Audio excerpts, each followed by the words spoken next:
Hello बच्चों, चलिए प्रश्न को पढ़ते। इसमें लिखा वैद्युत चुम्बकीय तरंगे जिनकी तरंग दैर्ध्य लैम्डा 2 है जल शोधित्रों में जीवाणु नाश के लिए प्रयुक्त होती हैं। बच्चों तो ये तरंगे कौन सी, ये हमें बताना है। तो चलिए बच्चों इस प्रश्न की मूल अवधारणा को हम देख लेते हैं बच्चों। तो बच्चों इस प्रश्न की मूल अवधारणा में हम देख लेते हैं कि जो वैद्युत चुम्बकीय स्पेक्ट्रम होता है बच्चों, वो क्या होता है।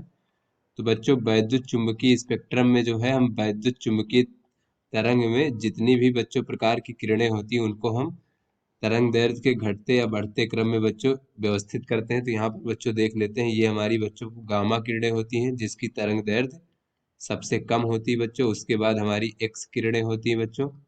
फिर उसके बाद फिर बच्चों परावैंगनी किरणें होती हैं, परावैंगनी। उसके बाद बच्चों फिर दृश्य किरणें होती हैं जिन्हें हम देख सकते हैं बच्चों।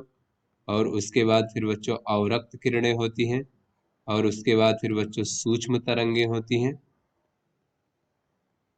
और उसके बाद फिर बच्चों रेडियो तरंगे होती हैं। तो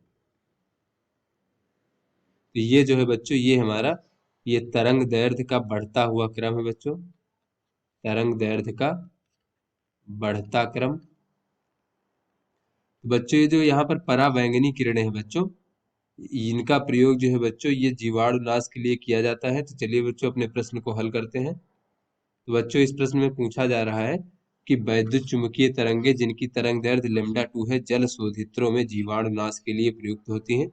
तो बच्चों हम यहाँ पर देख लेते हैं कि जो बच्चों पराबैंगनी किरणें होती हैं, पराबैंगनी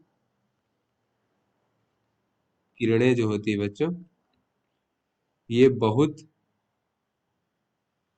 गर्म पिंडों जैसे कि बच्चों सूर्य है हमारा, या फिर बच्चों विशेष प्रकार के लैंपों से उत्पन्न होती है बच्चों, विशेष प्रकार के लैंपों से उत्पन्न होती है बच्चों।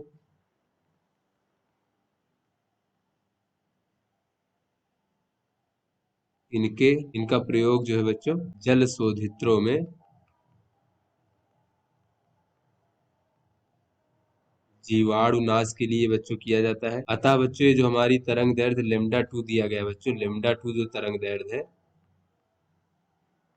ये बच्चों पराबैंगनी किरणों की है, पराबैंगनी किरणों की है।